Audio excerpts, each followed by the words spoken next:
5 दिवसीय शिव लक्ष्मी पूजन का जो क्रम चल रहा है, उसी लक्ष्मी पूजन में आज अपन चतुर्थ दिवस में प्रवेश कर रहे हैं।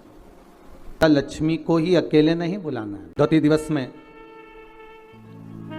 भगवान गिरि गोवर्धन नाथ जी के पूजन का महत्व हमको बताया गया कि रख रखे हैं।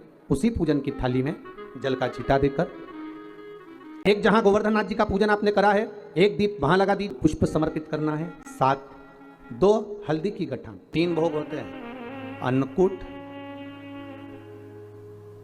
56 भोग और कुनवाड़ा। दीपमाली का उत्सव, दीपावली का पर्व मनाया। 5 दिवसीय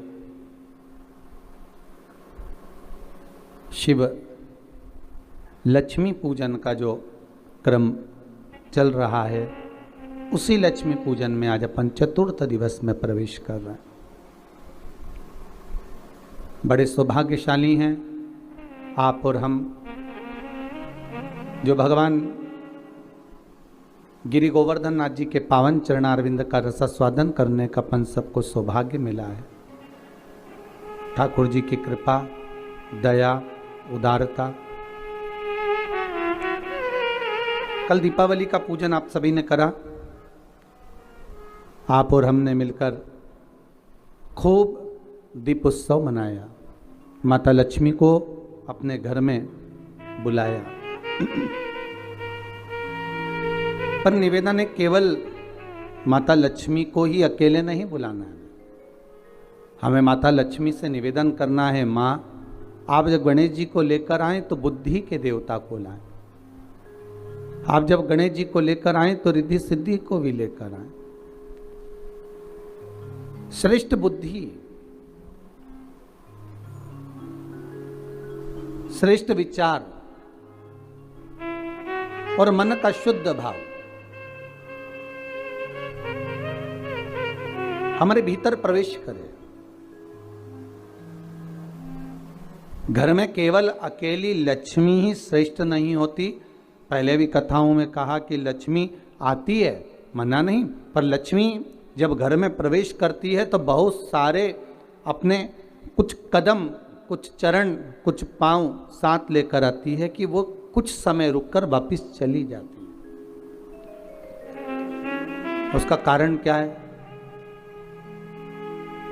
जैसे नाव में छेद हो जाए, नाव में छिद्र हो जाए, और नाव में अगर छेद हो गया तो उसमें जो पानी भरा रहा है नदी का, उस पानी को निकालने का तरीका आपको आना चाहिए कि जैसे जैसे पानी बढ़ता जाए वैसे वैसे उसको दोनों हाथों से उलीचकर बाहर फेंकते जाइए। अगर वो पानी बाहर नहीं गया तो उस नाव में भराते भराते भराते भराते एक दिन वो नाव डूब जाती है। उसी तरह घर में जब संपदा बढ़े, धन बढ़े, वैभव बढ़े, लक्ष्मी बढ़े, तो इन दोनों हाथों से प्रयोग कर कर कहीं सत्कर्म में हमें लगाते रहना चाहिए। कहीं सत्कर्म की ओर हमें अग्रण्य रहना चाहिए।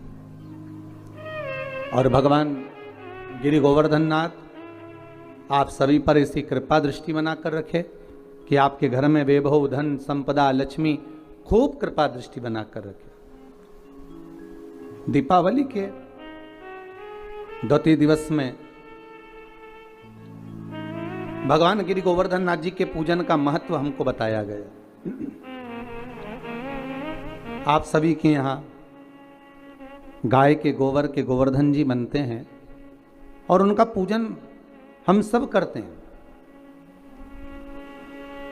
पर इस पूजन का जो प्रमाण दिया गया, इस पूजन की जो महत्वता बताई गई, इस पूजन की जो श्रेष्ठता कही गई, वो हमें प्राप्त होती है श्रीमद् भागवत से।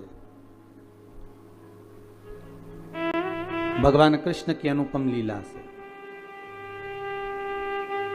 कि जिस समय भगवान कृष्ण ब्रजमंडल में भ्रमण कर रहे हैं,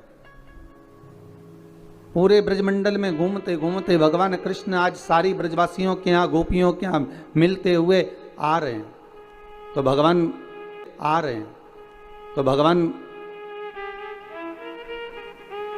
सारे ब्रजवासियों के यहाँ जब पहुंचे तो ब्रजवासियों से मालूम करा कि आखिर कारण क्या है। जो आपके यहाँ इतना पकवान बन रहा है, इतनी मिठाई बन रही है, इतना इतना साज सजाया जा रहा है।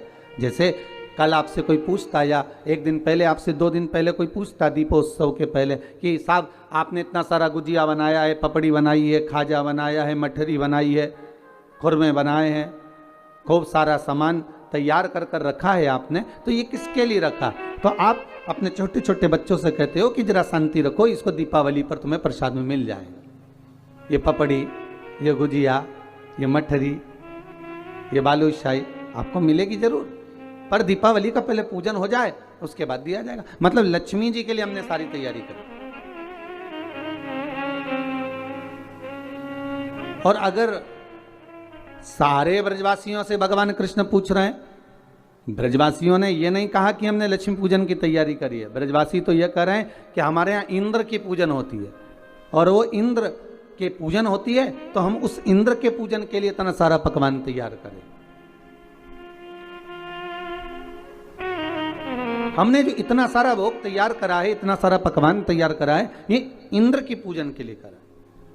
तो भगवान कृष्ण ने सारे ब्रजवासियों से बात करते करते करते करते पूछते पूछते तब एक बुजुर्ग, एक बूढ़ी माता के पास पहुंच गए। एक बूढ़ी माँ के पास जाकर पूछा, माँ आप बताओ कि इतना सारा पकवान क्यों तैयार किया जा रहा है? ये इतना सारा भोग किसके लिए तैयार किया जा रहा है?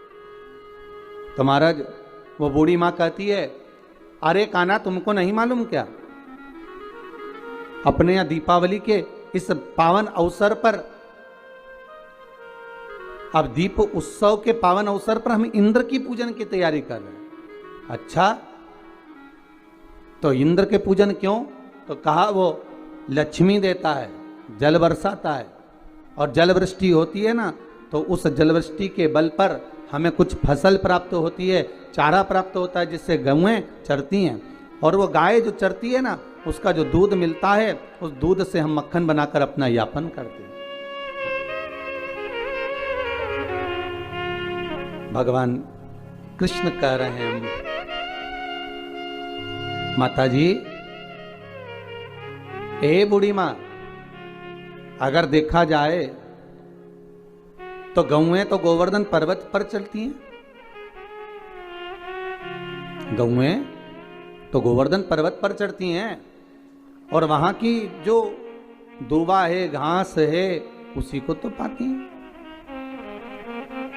अरे माँ, अगर मान लो गिरी गोवर्धन नाथ नहीं होते, गोवर्धन बाबा नहीं होते, तो तुम्हारी गौओं को भाग कहाँ से मिलता, और वो दूध कहाँ से देती, वो मक्खन कहाँ से देती? मेरे ठाकुर ने इंद्र की पूजन को ये नहीं कि बंद करवाया, मेरे ठाकुर ने तो केवल इतना कहा है कि प्रकृति रहेगी, अगर नदी, तालाब, पहाड़, पर्वत ये रहेंगे तो हमारा भी जीवन यापन सही चलता रहेगा। आज के ज़माने में लोग प्रकृति को काटते जा रहे हैं, पेड़ पौधे काटते जा रहे हैं। आज अभी आपको मालूम होगा कि पूर्व में जो कोरोना महामारी निकली है, उस कोरोना महामारी में ऑक्सीजन की कितनी कमी पड़ी। उसका सबसे बड़ा अगर कहीं नुकसान है तो हमने किया। कोई धारण करा 7 दिवस, कृष्ण मैं हल्का हो जाता हूं तो अपनी छोटी सी उंगली पर मुझे धारण कर लो। भगवान कृष्ण ने गोवर्धन नाथ जी को अपनी छोटी सी उंगली पर धारण करा। 7 दिवस बरखा भारी हुई, तब जाकर इंद्र क्षमा मांगने आए और गोवर्धन नाथ जी को भूमि पर रखकर भगवान कृष्ण ने कहा, गोवर्धन नाथ जी, कली में तुम समदेव ना दूजा, सुर नर मुनि सब करते पूजा। हे गोवर्धन नाथ, कलयुग में तुम्हारे समान कोई देव नहीं होगा। संसार के लोग आपकी पूजन कर कर सुख पाएंगे, जो आपकी परिक्रमा लगाएगा, दूध चढ़ाएगा, मनवांछित फल पाएगा। ऐसे मेरे गोवर्धन नाथ जी हैं। आप जो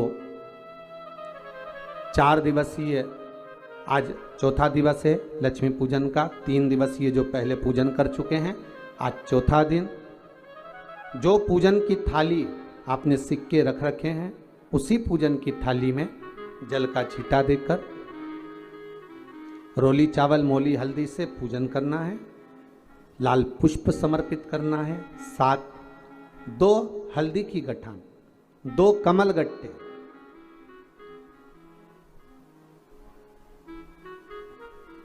2 तरह का मीठा हो तो वो महाराज आप समर्पित करें। 2 अमरबेल के टुकड़े उस थाली में समर्पित करें और निवेदन करें माता लक्ष्मी से। 5 घी के दिए जलाएं, दीप प्रकट करें और माता लक्ष्मी की पूजन अर्चना कर भोग लगाकर माँ से निवेदन करें, माँ हम 5 दिवसीय आपकी आराधना कर रहे हैं जो दीप महोत्सव के रूप में।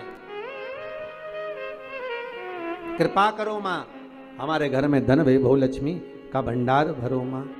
माता से निवेदन करें और निवेदन करके माँ से तब 5 दीप उठाकर आरती करिए माता लक्ष्मी की और लक्ष्मी माता की आरती कर उन दीपों को एक जहां गोवर्धन नाथ जी का पूजन आपने करा है, एक दीप वहां लगा दीजिए जो सुबह आपने गिरिराज जी का पूजन करा। दूसरा दीप पानी के परिंडे के पास लगा दीजिए जो हंडा आपने पानी का भरा हुआ है। तीसरा दीप घर के हॉल में जो मुख्य द्वार हो उसके पास में, जो मुख्य द्वार हो उसके नजदीक में लगा दीजिए महाराज। चौथा दीप तुलसी के क्यारे के पास लगाइए। 5वां दीप जहां पर माता लक्ष्मी का पूजन करा है वहां पर विराजमान कर दीजिए। ऐसे 5 स्थान पर 5 दियों को रखो। थोड़ी देर द्वार के पास में माता लक्ष्मी का आवाहन करो, माता लक्ष्मी से विनती करो, हे माँ आप हमारे घर में सदा विराजमान रहिए। और बाबा गोवर्धन नाथ जी से, गोवर्धन का मतलब होता है गौ मतलब लक्ष्मी, वर्धन मतलब वृद्धि, जो लक्ष्मी की वृद्धि करने वाले हैं, जो संपदा के देने वाले हैं, लक्ष्मी को प्रदान करने वाले हैं, ऐसे गोवर्धन नाथ बाबा आप हमारे घर में संपदा की वृद्धि करिए, लक्ष्मी की वृद्धि करिए। बाबा से निवेदन करो। महाराज हे गिरिराज बाबा तेरी कृपा तेरी दया, माता लक्ष्मी की हम पूजन कर रहे हैं। ये भाव रखकर गोवर्धन नाथ जी का पूजन कर, स्मरण कर, माता लक्ष्मी का पूजन स्मरण कर। चौथे दिन की जब पूजन पूर्ण हो महाराज तब अपन अगले दिन 5वें दिवस की पूजन का फिर क्रम लेवेंगे। और कल जब अपन 5वें दिवस की पूजन करेंगे तो उस थाली के सिक्कों को कहाँ रखना है, कैसे उठाना है, कैसे विराजमान करना है, उसका वर्णन कल की कथा में श्रवण करेंगे। कल की कथा में अपन श्रवण करेंगे भाव भक्ति से, आनंद के साथ में। आप सब पूरी आस्था चैनल के माध्यम से, फेसबुक यूट्यूब के माध्यम से जो आप 5 दिवसीय शिव लक्ष्मी पूजन का स्मरण कर रहे हैं और दीपावली का पावन मम्मी का रख लिया। और मेरे पार्लर वाली किसका? शैली आंटी। तूने शैला का दीपावली का पावन पर्व 5 दिवस का मना रहे हैं, उसकी बहुत बहुत बधाई हो। भगवान भोलेनाथ कुबेर भंडारी कुबेरेश्वर महादेव आपके भंडार भर के रखे। यशोदा मैया के गले में बैया डालकर मेरे ठाकुर जी कह रहे हैं माँ अब आप क्या कर रही हो? माँ कहती है इंद्र के पूजन की तैयारी। माँ इंद्र का पूजन नहीं, गोवर्धन नाथ जी का करो, गिरिराज बाबा का। कौन है गोवर्धन नाथ?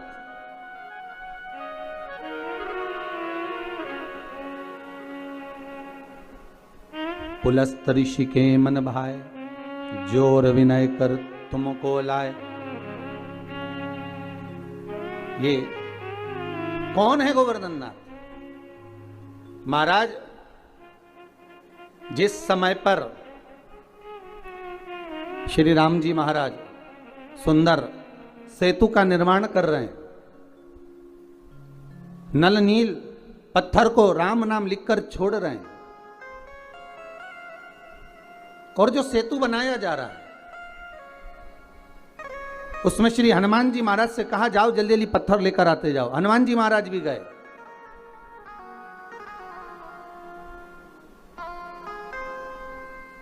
महाराज और हनुमान जी महाराज गए और गिरी गोवर्धन नाथ जी को उठाकर लिया है। अब पर्वत को लाते लाते लाते लाते उन्होंने कहा इतना विशाल पर्वत है, एक ही जगह पर रख दूंगा तो बस वहीं से मार्ग बन जाएगा। पर लाते लाते इतने में सूचना मिल गई कि अब तो इस सेतु का निर्माण हो चुका है, अब सेतु का निर्माण हो गया, अब नहीं लाइए, आप उसको रख दीजिए, जहां से लेकर आ रहे हो वहीं पर रख दीजिए, जहां पर हो वहीं रख दो। श्री गोवर्धन नाथ जी को सारे बंदर जितने भी बानर थे सारे के सारे जो पर्वत ला रहे थे, हनुमान जी ने जैसे ही गोवर्धन नाथ जी को नीचे रखा, सारे बानरों ने उनके ऊपर शिलाओं को रखना प्रारंभ कर दिया। प्रारंभ करा तो गोवर्धन नाथ जी की आंखों में जल भर गया और जल भर कर श्री हनुमान जी से बोले, हनुमान तुम राम काज के लिए मुझे लेकर जा रहे थे, पर तुमने मुझे बीच मार्ग में रख दिया है। अगर मुझे भगवान नहीं मिले तो हे हनुमान, मैं तुम्हें श्राप दे दूंगा कि तुम्हारी भी सेवा करने वाला बीच मार्ग में रह जाएगा। हनुमान, जिसको मिलाने के लिए लेकर आए हो, कम से कम एक बार उसका दर्शन तो करा देते, एक बार उससे मिला तो देते।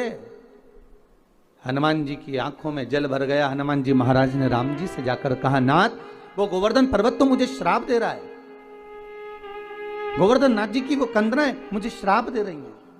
बाबा राघव जी, हे प्रभु जी, आप बताओ मैं क्या करूं।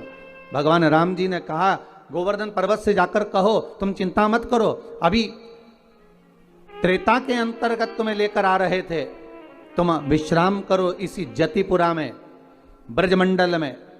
जब भगवान राम का अगला अवतार होगा कृष्ण अवतार, तब स्वयं भगवान कृष्ण, आप जो प्रतीक्षा कर रहे हो, जो बाट जो रहे हो, जो इंतजार कर रहे हो, भगवान स्वयं राम कृष्ण का अवतार लेकर आएंगे और भगवान कृष्ण बनकर आकर आपकी पूजन करेंगे।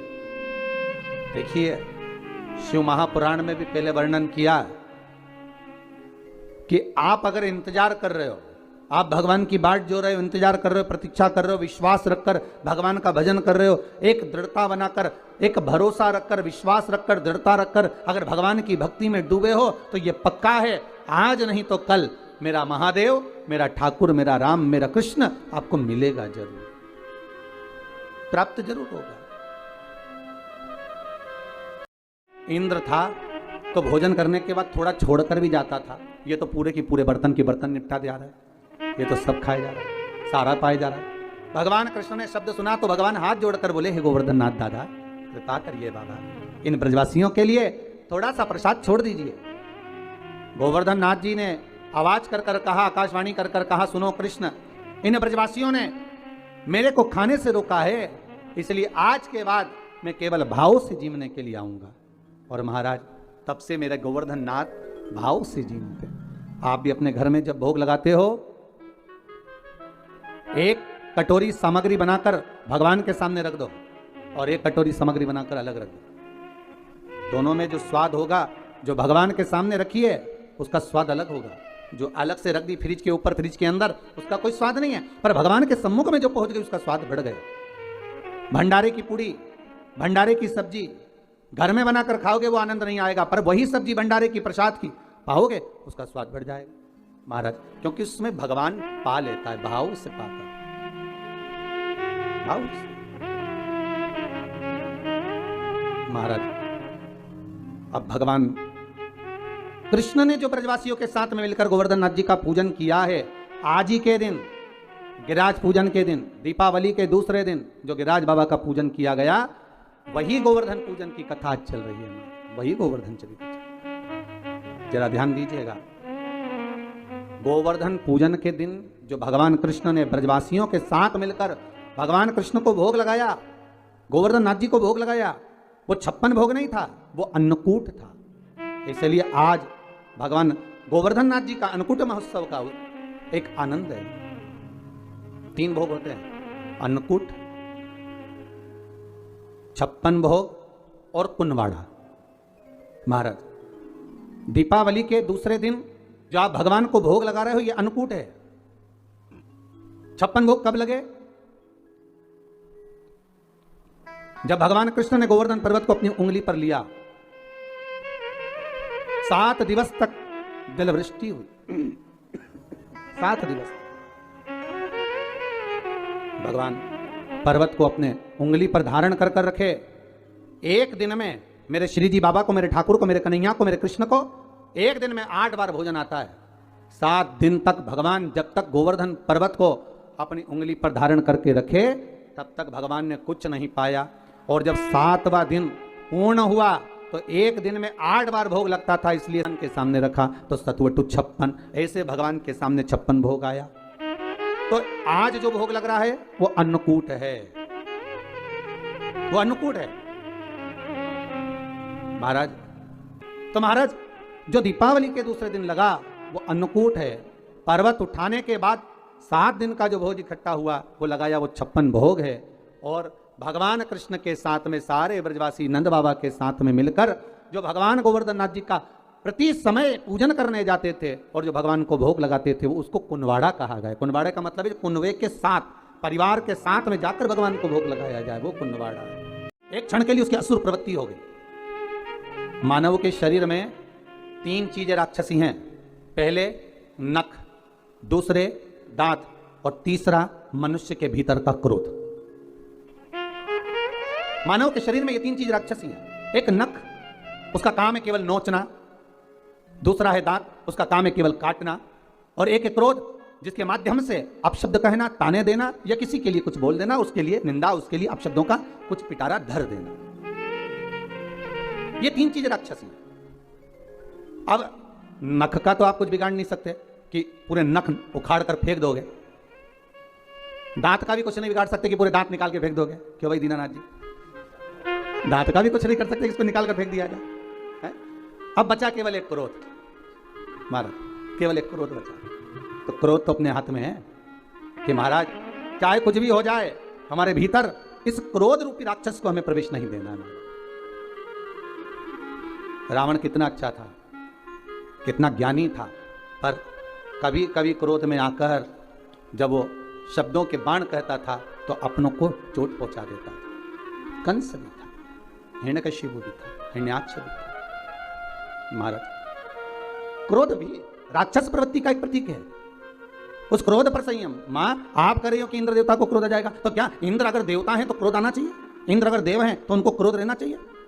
हम जिन देवताओं की पूजन करते हैं, हम जिन देवताओं को मनाते हैं, हम जिन देवताओं को अगरबत्ती लगाते हैं, धूप बत्ती लगाते हैं, दिया लगाते, नारियल फोड़ते, प्रसाद चढ़ाते, माला चढ़ाते, फूल चढ़ाते, अगरबत्ती लगाते, जिनके आगे हम धोख लगाते, प्रणाम करते, अगर उन देवताओं को हमारे पूजन ना करने पर क्रोध आए तो समझ लेना कि वो देवता नहीं है। देवता को क्रोध नहीं आता, क्रोध आता है असुर प्रवृत्ति को, राक्षस प्रवृत्ति। महाराज मां चलो गोवर्धन जी का पूजन करने के लिए। देखिए द्रोणागिरी राजा के 3 पुत्र हैं। कितने पुत्र हैं? 3। द्रोणागिरी महाराज के 3 पुत्र हैं। द्रोणागिरी के तुम युवराजा, भक्तन के साधो हो काजा, मुनि पुलस्त जी के मन भाए, जोर विनय कर तुमको लाए। तो द्रोणागिरी जी के 3 पुत्र हैं। पहले नंबर पर द्रोणार्थ, दूसरे नंबर पर कांतानाथ, तीसरे नंबर पर गोवर्धननाथ। भारत की भूमि के 3 पर्वत ऐसे हैं जिनकी परिक्रमा होती है।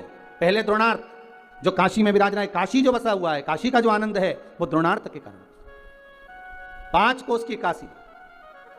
महाराज अगर हम काशी की परिक्रमा करते हैं तो समझ लो वो द्रोणार्थ की ही परिक्रमा है। दूसरे नंबर पर कांतानाथ जो चित्रकूट में जिनका निवास है, राम जी के विश्राम के लिए, राम जी को आराम करने के लिए श्री हनुमान जी महाराज ने पहले ही द्रोणागिरी से उनके दूसरे नंबर के पुत्र कांतानाथ जी को लाकर रख दिया। दूसरे नंबर पर है कांतानाथ जिनकी परिक्रमा होती है महाराज 3 कोस की। कभी कई लोग कहते हैं 5 कोस की है, कोई कहते हैं 3 कोस की है, पर यह तो भगवान का भाव है कि आप जिस भाव से करते हैं भगवान उस भाव से निवास करता है। तीसरे नंबर पर है गोवर्धननाथ। ये पिता द्रोणागिरी के है और अपनी माता के बड़े प्रिय हैं। माता पिता का जो स्नेह रहता है वो जरा छोटों पर ज्यादा रहता है, छोटे पर ज्यादा प्रियता रहती है। बड़ा पिता को प्रिय, छोटा माता को प्रिय। अब बचा है बीच का मंझला, जो बीच का रह गया मंझला, तो कहे ये किसका प्रिय है? तो शिव महापुराण कथा कहती है ये भोलेनाथ जी का प्रिय है, ये ठाकुर जी का प्रिय है, राम और कृष्ण का प्रिय है। अब द्रोणागिरी ने कहा ये मेरे गोवर्धननाथ को नहीं दे सकता, पर बहुत प्रयास किया, बहुत निवेदन करा। पुलस्त बाबा माने नहीं, मुझे तप करना है, मुझे साधना करना है, मुझे तप के लिए चाहिए, मैं साधना करूंगा, मैं तप करूंगा, आप मुझे दो गोवर्धननाथ, ले चलो। गोवर्धन नाथ जी से कहा आप हमारे साथ चलिए। गोवर्धन नाथ जी ने पुलस्त बाबा से कहा अगर मेरे पिताजी आज्ञा देंगे, मेरी माता मुझे आज्ञा देगी तो मैं अवश्य चलूंगा, पर ऐसे नहीं जा सकता, मैं बिना माता पिता को बोले नहीं जा सकता। ठीक है, जाकर निवेदन करा पुलस्त ऋषि ने, द्रोणागिरी आपके छोटे पुत्र को चाहिए। भगवान कह ले जाओ। क्यों चाहिए? मेरे 2 पुत्र जा चुके हैं, एक पुत्र को तो मेरे पास में रहने दो, हमें तब करना है। ठीक है, माँ ने खूब मना करा, द्रोणागिरी भी चाहते थे कि नहीं भेजूं, पर माने नहीं। द्रोणागिरी से लेकर गोवर्धन नाथ जी को उठाया गोदी में, पुलस्त ऋषि लेकर चलने लगे। गोवर्धन नाथ जी की आंख में जल भर गए। गिरिराज बाबा ने कहा सुनो पुलस्त बाबा, जिस स्थान पर आप मुझे रख दोगे वहां से फिर उठने वाला नहीं हूं, ध्यान रखना, नीचे रखने से पहले विचार कर लेना आप मुझे। ठीक है, पुलस्त ऋषि ने मन में सोचा इतना छोटा सा रखा है, मेरी गोदी में बैठकर चल रहा है और मुझको कह रहा है कि जहां रख दोगे उठूंगा नहीं। जब अभी उठा सकता हूं तो बाद में क्यों ना उठा सकता हूं। चले, पुलस्त ऋषि लेकर चले। बीच मार्ग में पुलस्त बाबा जब जतिपुरा में पहुंचे, ब्रज के रज में जब पहुंचे, ब्रजमंडल में जब पहुंचे, पुलस्त बाबा थक चुके थे, इसलिए जल का पान करने के लिए गोवर्धन नाथ जी को नीचे रखा। जैसे ही गोवर्धन नाथ जी को नीचे रखा, पुलस्त बाबा वापस उठाने लगे। उठा नहीं, गोवर्धन नाथ जी उठते नहीं। पुलस्त बाबा को क्रोध आ गया, हाथ में जल लेकर कहा सुनो गोवर्धन, तुम जिद्दी हो, उठते नहीं हो मुझसे, इसलिए मैं तुम्हें श्राप देता हूं कि तुम तिल तिल घटोगे। गोवर्धन नाथ जी का विशाल पर्वत था साहब, विशाल पर्वत। महाराज तिल तिल तिल तिल बाबा घटते गए। और सबसे प्रसन्नता का बात, सबसे प्रसन्नता का आनंद तो यह है,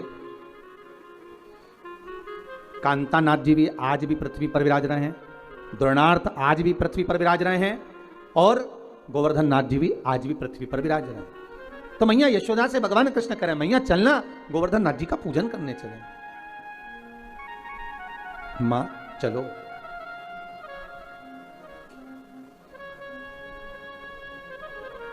मां चलो गोवर्धन नाथ जी का पूजन करने। मैया ने कहा लाला चलने को तो चल चलें, पर पहले नंद बाबा को आन दे, तेरे बाबा आएंगे और वो आज्ञा देंगे तो हम चलेंगे। मैया आप चलो। तो मैया ने सारा साज सजाया, जितना सामान था सब रख लिया, भोजन का जो भी सामग्री सिद्ध हुई थी वो रख लिया। चले। श्री शिवाय नमस्तुभ्यं। स्वागत है आप सभी का आपके अपने चैनल में। हमने अभी तक 5 दिवसीय पूजन करी है।